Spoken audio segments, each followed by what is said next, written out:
Hey, what's going on? So I wanted to do a 1,000 mile video of the Salsa Journeyer Apex 1 in 700C. So I did that video, may have been a couple of videos back by now, but I talked about what I had done on the bike or with the bike, or the accessories I've added, and still waiting on warranty replacement for the rear. Still riding on the loaner wheel from the bike shop. Definitely a solid reason to support your local bike shop.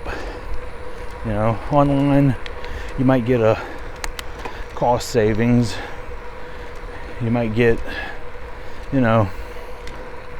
better. Well, I was gonna say, you might get a cost savings, or you might get a better price. The same thing. Right. There are some benefits to online, and there's definitely some benefits to your local bike shop. So I'm not here to preach which one to go to, but obviously if you're ordering online, if you have a problem like me, you're gonna be looking for a temporary wheel to ride. So because let's say I would have ordered this bike from, I could bought this bike, had that same issue with the rear wheel happened, I'd be 3 weeks without a bike right now. So definitely there's a big advantage going through a local bike shop for the wheel, or not for the wheel, for the bike. And chances are, if I'd done that, I'd have just ordered a new wheel set, put a new wheel set on, and that'd have been that. But that's not what's going on. Local bike shop has me on a loaner wheel, and that is awesome. And when we get the replacement wheel, we'll take care of swapping it out, and it's already scheduled for when they do the rear wheel to give the drivetrain a maintenance, degrease everything, re-lube the chain, all that good stuff. And also gonna have them give the bike a front to back once over, check headset, bearings, check all that stuff. Even though I think everything's fine, and I think the gentleman at the bike shop knows that too. But I'd prefer to have them just give everything a going over once over. That's what they deal with, and they might be able to spot something I'm not able to, or whatever. So, and also, just right now, I just don't have the time. I have a little bit of time. I haven't even been able to really ride these last couple of weeks more than like once or twice a week. And it's no fun to not be able to get on the bike and ride. So back to the bike. And a lot of the stuff I've covered in that other video when I went over everything I've done to it so far. But that's why this video is just kind of not a review of the bike, because it's a great bike.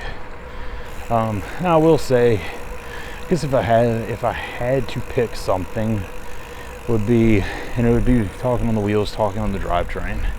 And the wheels have proved, drivetrain as of yet, nothing, but I'm also attributing that to the conditions that I ride. But like the jockey wheels on the rear derailleur, they have basically just bushings, not roller bearings or needle bearings or anything like that. They're just bushings. And I want to say, I think all the jockey wheels are plastic. I think maybe some have like aluminum or something, but so problem with that is that they get dust and dirt and crud in them from riding, and they basically, it's a friction point versus a nice sealed. That wind is making some waves on that water. It's gonna be fun riding back. But going back to the rear derailleur, It's the Apex 1 from SRAM, and it's their, we'll say their entry level 1-by drivetrain equipment, drivetrain line, whatever. Is there anything wrong with it? No. Just you have to understand that, you know, you're not getting, you know, you're getting the top of the tier equipment that's gonna wear. But that's with anything on a bike, you know, everything's gonna wear out, everything,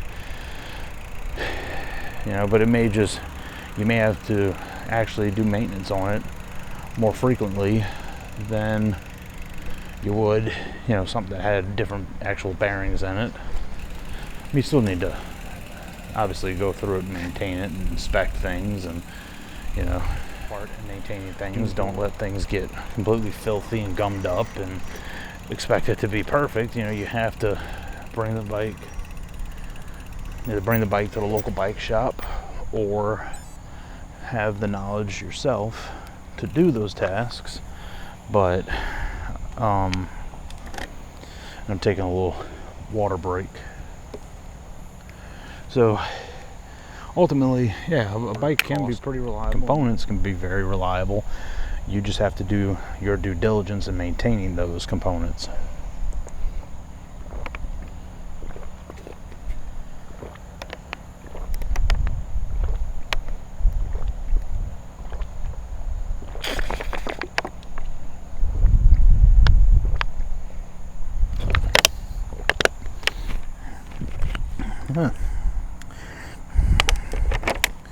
You know, like something that all people, regardless of your knowledge of bikes, because you might be looking at buying this bike and going from a you know, from a Schwinn or a Huffy or a Mongoose from the local big box retailer, and this is your first, you know, actual bike shop brand bike, or not bike shop brand, but bike shop bike. So it's kind of like, you know, on your bike, if you don't routinely check the tire pressure, even like on a car, if you don't check the tire pressure in your tires, tire pressure gets too low, and, you know, you end up damaging things. You can damage your wheel, you can damage your tire, possibly, you know, we'll say like this, your lawnmower. I know we're going to compare a riding lawnmower to a car, or, you know, some without computers telling you what to do and how to do it and when to do it. But, you know, a car, it's going to tell you, hey, I need an oil change. Your lawnmower, you got to remember how often you need to change sharpen that blade. If you don't sharpen that blade, it's not going to cut good. If you don't put new tires on that lawnmower, sorry, it's not gonna, that self-propel system isn't gonna help you move through the grass. It's just gonna, the tires aren't gonna grip anything, and everything's just gonna spin. So you got to maintain things, whether it's a lawnmower, whether it's a car, and, you know, depending on the components and the quality and everything else is going to depend. You know, like, you buy a cheap drill bit, it may not want to drill through a piece of steel. It might be rated to, but you buy a good quality bit, it might last you, you know, a day. I'm just making up an example. Yeah, depending on how much, it's all dependent on how much you do. I mean, if you just drill through a piece of like 22 gauge sheet metal, you know, blade will probably last you for a while just doing that. You know, you're trying to drill through 1/2-inch steel, you know, you're going to want a good quality bit, or you're going to burn that bit out. And I'm oversimplifying that, but the point's made. But where the solid matters, the bike's very well made. Frame's great, no issues with the frame, no issues with the fork. No issues with the drivetrain to this point. No, the only issue I've had, as I said, is that rear wheel, and it appears to be an issue with the WTB wheels, especially their lower tier wheels that they make. It is what it is. So local bike shop's taking care of it. It's under warranty, and my plan is that eventually I will put a nicer set of wheels on this bike. And you know that, and to be real, I probably gonna push that plan out a little bit. You know, here in a couple months it's gonna get cold, and I won't really want to ride at night. So I'll probably just, when I can ride earlier in the evenings, stuff like that, and it's not too cold, I'll do it. But it gets to be part of the year where it's just not enjoyable to ride at night. And I don't really have time in the day, and it will still be too cold in the morning before work, so we'll come up with something.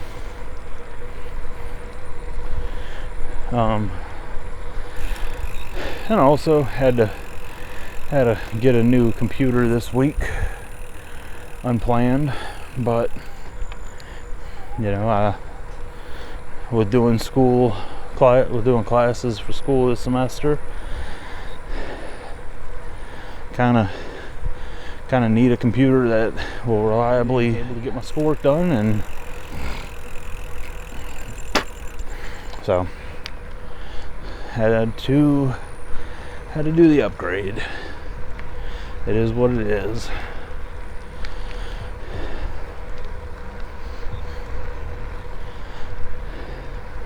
I will say I'm not a huge fan of riding out here, riding on the weekends in general.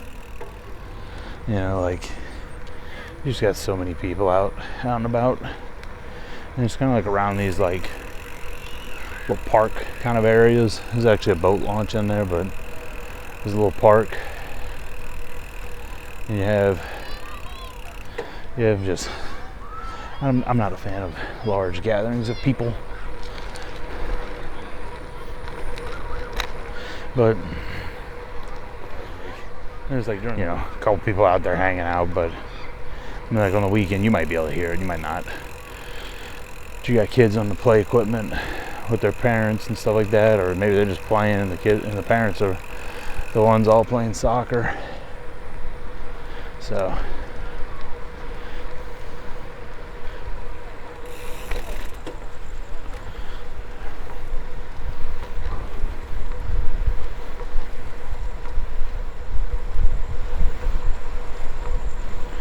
and you got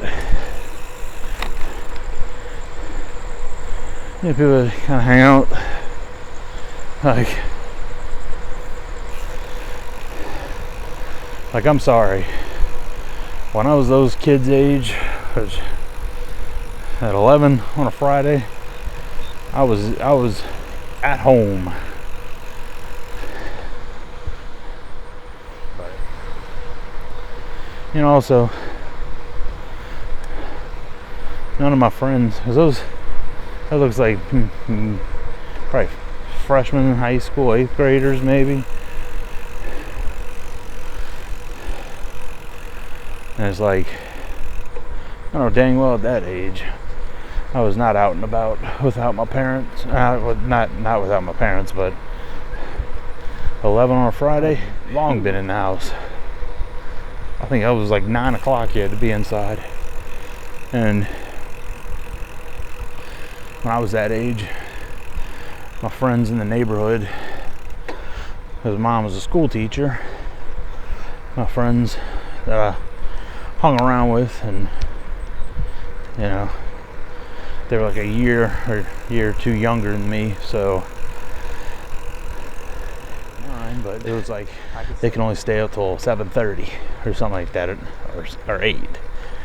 So I'd pretty much be in.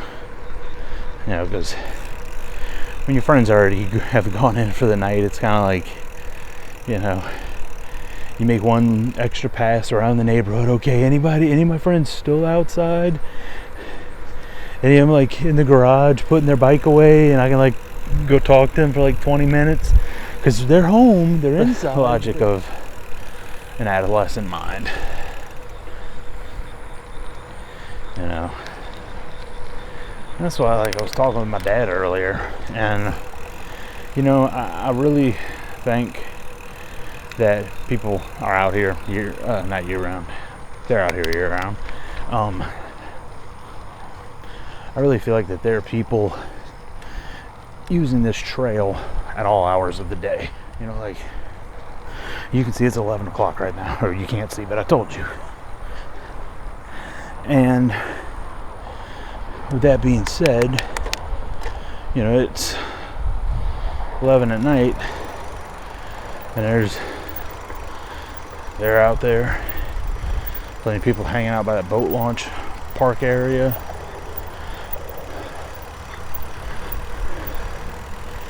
So, one of the people I know, I want to say, they come and jog in the morning at like maybe like 3 or 4 o'clock in the morning.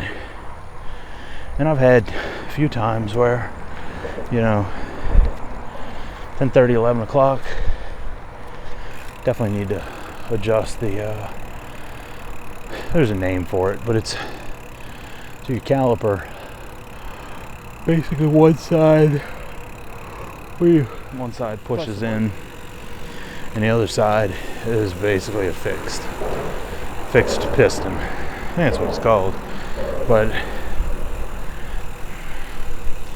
basically that piston that's fixed, it has to you basically have to adjust it in periodically to where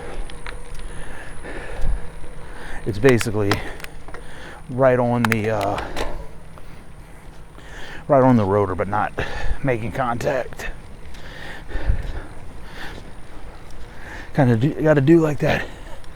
And like, you know, when you tell a little kid, like a little cousin or something, and then when you're in the car with like your little cousin or something, going somewhere with the aunt and uncle, and just like you adjust it according to how I like my brake levers to feel. Is that right? Probably not, but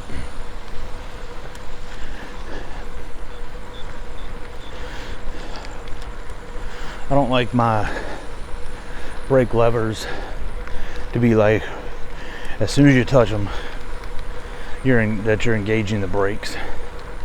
You know, I like there to be a little bit of travel in the brake lever, and then the brakes engage.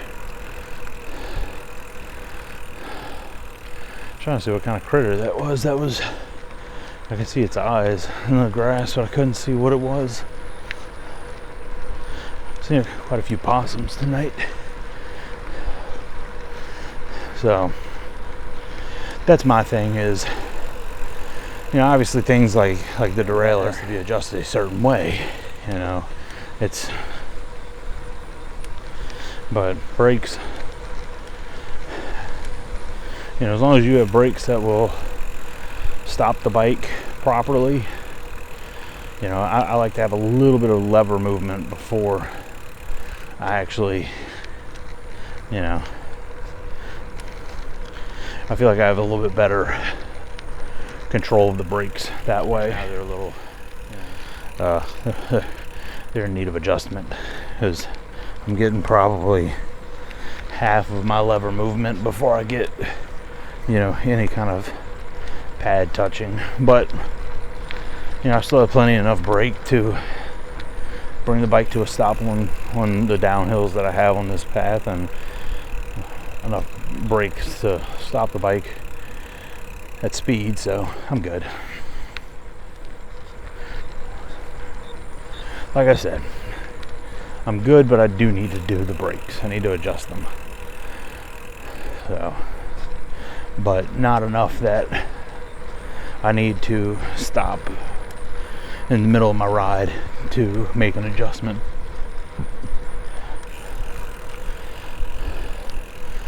take care of that when I get to the house. And by that, what I mean is, next time is actually, next time during the day, I'm gonna do it. I'm gonna do that and then check the tire pressure. Because I had to put air in the back tire before this ride. It wasn't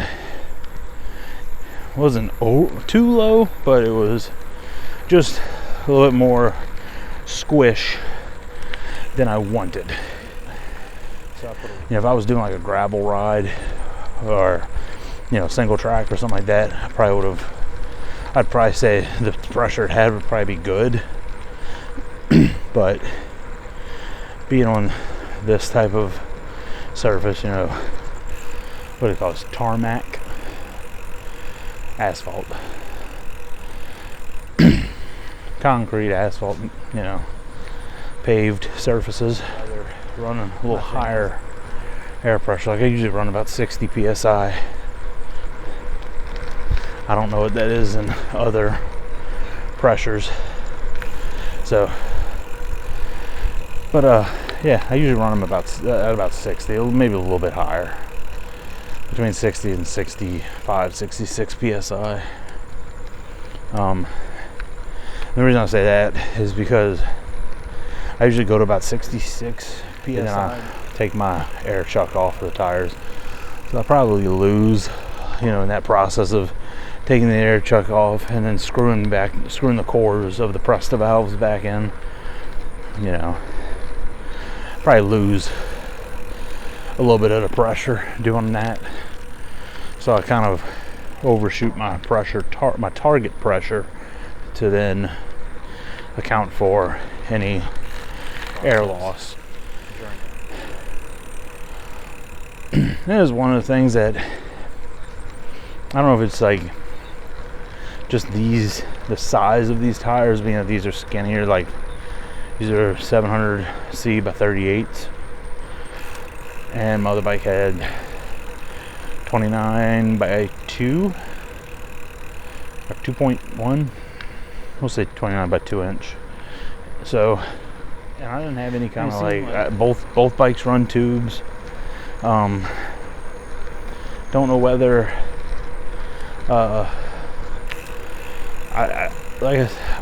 do not know if my issue with the tires kind of seeming to lose pressure more frequently is either something to do with just the size of the tire, or I don't know. Because it's not like it went from holding the air pressure fine for months and months. It's always kind of felt like after about 3 weeks, like you could tell the pressure dropped a little bit, and after about 4 weeks, I'm, like I said, I run about 60 psi and I'm about down to 35 now. Like I said, I do know that just opening the valve, putting the tire pump on there, I do know that I am losing a little bit of pressure in that. I'm not gonna, but I'm not losing 30 psi, especially because I can tell the firmness of the tire checking my tire pressures, or prior to putting the pump on it. So I don't know if you can see up ahead. You've seen like flashlights. So hopefully not any knuckleheads. Kind of sound like I heard like glass shatter, like a beer bottle. Hopefully it's not the case, because I do not feel like riding through glass. But it will definitely, probably gonna not talk for a little bit and slow down a little bit just in case there is glass, so I can Because like I said, I think I heard a beer bottle shattering. But I also feel like if somebody was doing something like that, you'd turn your lights off and get on out of there, especially if you see somebody coming that, you know. But could also, I think, could be the people that come out here with a cast net at night. So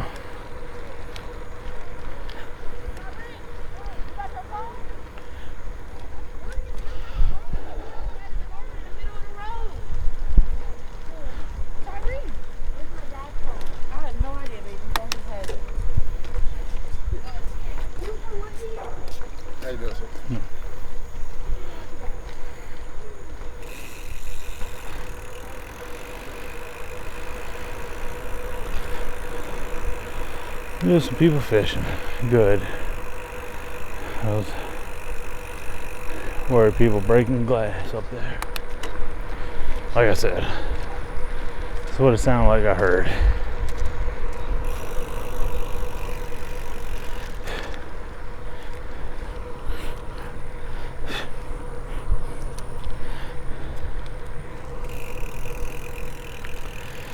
That was a little concerning. The label on my water bottle, on one of my bottles, started peeling off, and it was like flapping against my leg, gotten caught up on my bike. Like I said, I don't know if the pressure thing, I don't know if it's just the volume of the tires or what the deal is, but you know, it is what it is. And it's also not like a beetle or something just flying to my chest. So like I said, 3 weeks is also not bad. It's not like I'm losing pressure, you know, every other day. I mean, obviously it is whatever. Yeah.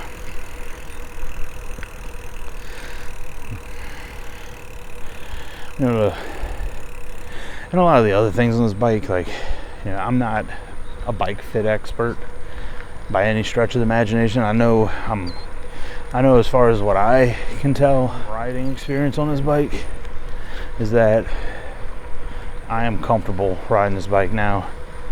There are some things that, like I'll say, you know, I may, you know, probably a little bit down the road, like it'll probably be a over the winter kind of thing, or before next spring, you know, if how cold it gets or whatever. But I'll probably end up putting new bar tape on the bike. See if I can get something with a little bit more cushion to it. Yeah, but then again, this bar tape is just fine, so I may also just be due for getting some new cycling gloves. Yeah, I don't know how long you should wear. You know, these are gel cycling gloves. I don't know how long one should ideally use a pair of cycling gloves. I'm using these for about 1,000 miles. So, does it mean that they're about due for a replacement? Maybe. I don't know. Like I said, I just, you know, any other gloves you'd wear, you'd replace them after using them. So maybe one of those things I look into and see, is there, because I mean, they're $20. So, and they were, I also don't remember how they felt when I first bought them. So, and I could guarantee you if I went and bought a new pair, I'd probably say, hey, these feel great, just because they're brand new. So, be one of those, almost be worth buying a new pair and then wearing one of each. Like, bring both pairs on a ride, one glove from each pair, and see how, because you know, when I'm riding, it's not like, oh, my left palm is getting tired or getting sore before you know, it's not like one gets sore before the other, or the pinky's sore on this one, the thumb's numb on this one. It's not like anything like that. It's, you know, on both hands, you know, I'll start getting a little soreness in the palm. And I'll, you know, kind of wrap my hands around the very tops of the hoods, like on the pivot. Well, no, not on the pivot point for the brake lever. On like the very tops of the. If you have drop bars, you know what I'm talking about. And then I'll go from actually, like, you know, riding with my, you know, kind of riding where the web of my hand between the index and thumb kind of sitting on the hood, you know, right behind that horn. And I'll ride in the flats, I'll ride in the drops. I'll just kind of vary it up depending on what I'm doing or how I'm feeling, how my hands are feeling. Just kind of vary that grip position up. And I really hope that this wind is being cut by this foam piece on this microphone. Not, oh well. Then this video just won't ever make it up. It's not terrible.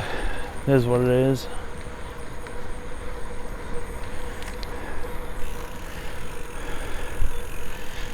So definitely some wind going back.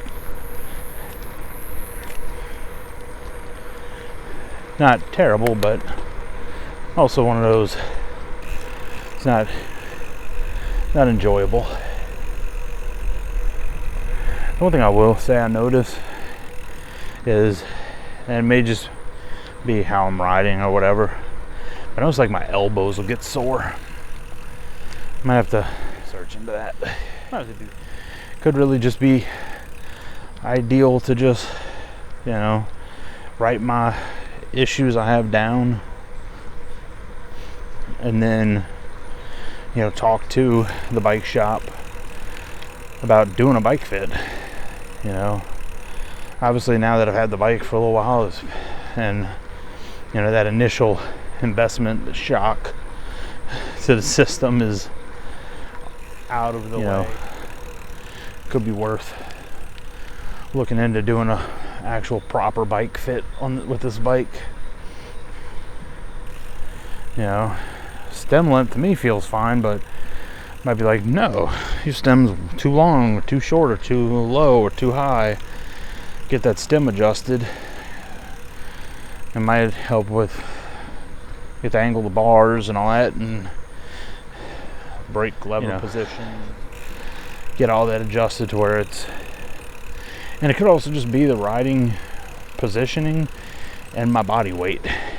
You know, that is, it's a very valid potential issue.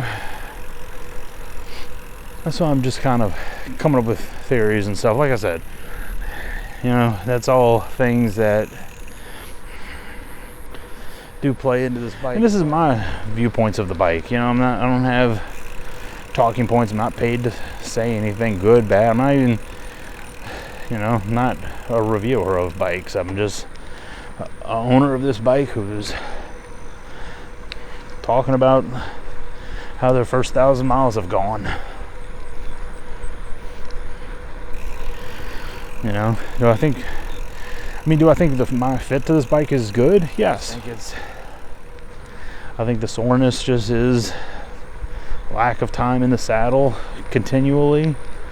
You know, like I said, lately I've been forced to take breaks just due to not having time to get on the bike or just being tired. You know, when I do have time, it's just I've been doing stuff, you know, with school and work for so much of that day that I'm mentally tired.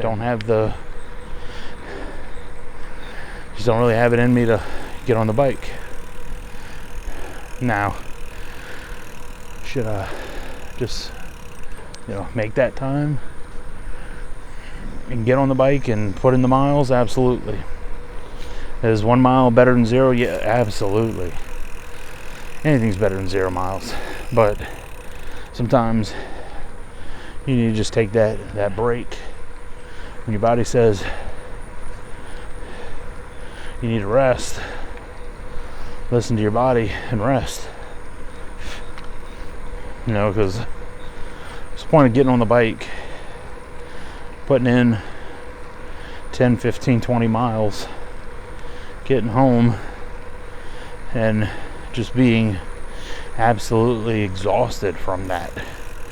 And just, I mean, just being like, oh, I did it. Everything I wanted to do today, I got done. But, you know, you have to be careful with that. Because, you know, your body eventually, if you're pushing yourself like that, it's either going to do one of two things. It's either going to strengthen, and that's a good thing, or you're going to overdo it so much that your body's just going to say, I'm done. I can't go. And then you're going to hurt something. You're gonna just push yourself to where you take something you're enjoying and make it to where you take that enjoyment out of it. You know, and it's always possible to do that. Take something you enjoy doing and just, you know, like that day I wanted to hit 1,000 when I was 30 miles from hitting 1,000 miles. I rode 30 miles that day.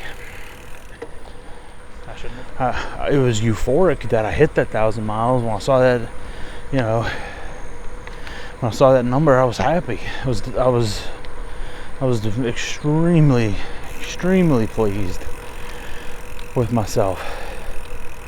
I didn't get on the bike for a week. So, and I think part of that was I overdid it, and my brain said, you know, when you overdo it to that extreme, talking about me, like not anybody else, not your situation, not anything, but I feel like what it was I did so many miles that day that my body was just, we're not doing this again. You abused us. We need rest. We can't do that. And this is my little ride I do like this, you know, it's usually between 16 and 18 miles roughly.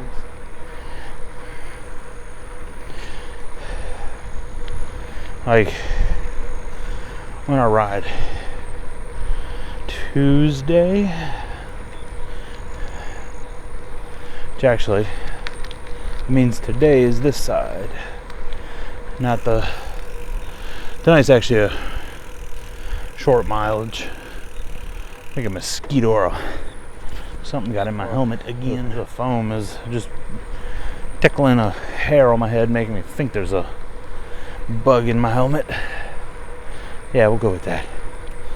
It's the foam, because I was messing with the helmet earlier, and you know, it's like literally the exact same spot. So I think it's the foam, just, you know, hitting that hair follicle, that hair, in just the right way that it's making it feel like there's something up there, a mosquito or something. But yeah, like I said, I just feel like I did a little more than I should have done on that ride. Should have just split those miles in between two different rides. Would have enjoyed it. Probably would have ridden more that week. But we can throw some excuses. It rained a couple days. It was pretty windy a couple of those days. I had homework. There we go. We've justified not riding.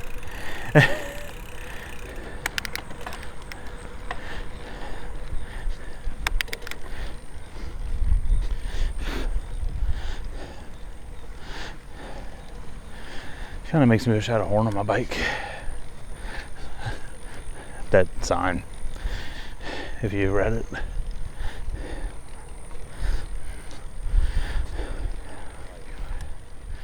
When cars come up here to honk their horn, so pedestrians or cyclists coming up can be prepared.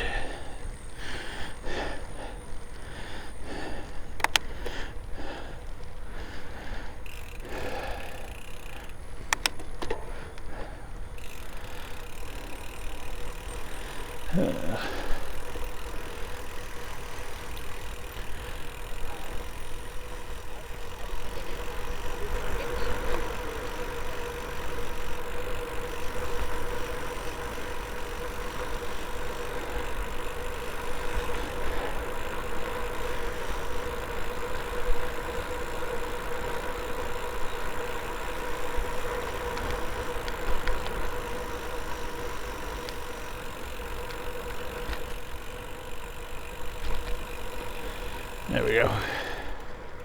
It's always kind of comical when you get to the base of those of that. It's like I always feel like when I was going up that or when I was going down that I upshifted back enough to where I'd be in a good gear for when I got back to level ground. But sometimes I nail it and sometimes I'm in a lower gear than I expected. Not that it's a big deal. One of those things that you, one of those things you realize.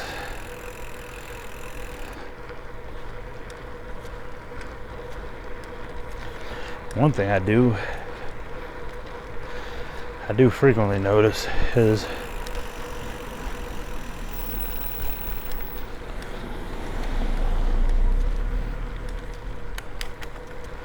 and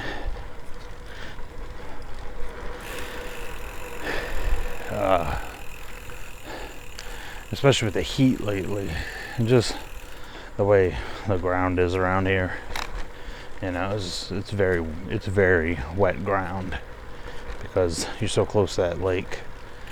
And you know, but I'll notice like areas of the road, and not like areas like this that are perfectly flat, but the areas where like the road's kind of messed up already, is that, you know, you can go like within a week, you know, the road will be, and also it can be, I guess, because of the way what's going on with the ground under the road. Large pass over the road, you know, it's more susceptible to shifting because it's not supported like it's supposed to be.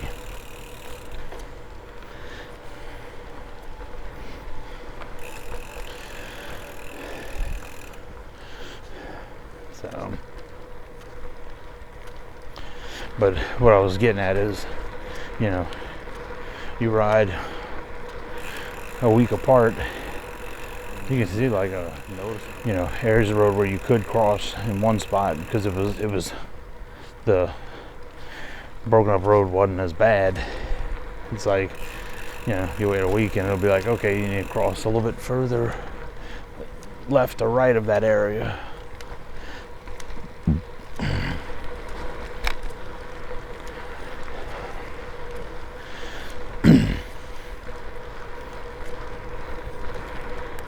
Actually, it looks like up ahead they might be doing some road work on this road.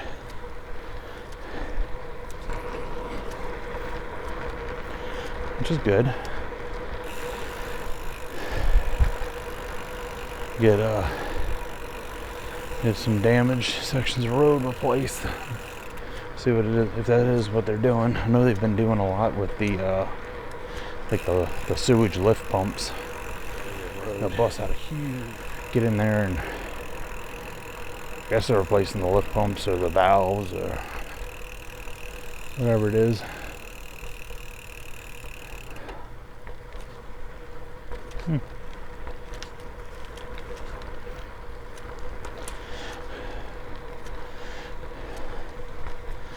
Looks like they redid a section of the road there, and you know, part of like the first bit of their driveway sidewalk area, which is cool.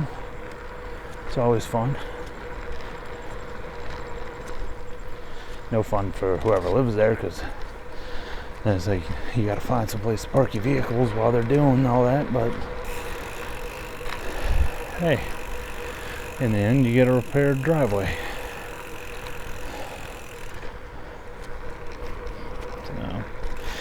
But anywho, I'm gonna go ahead and wrap this on up. And yeah, it's been kind of a all over the place kind of vlog this time, as per usual. So I will catch everyone in the next one.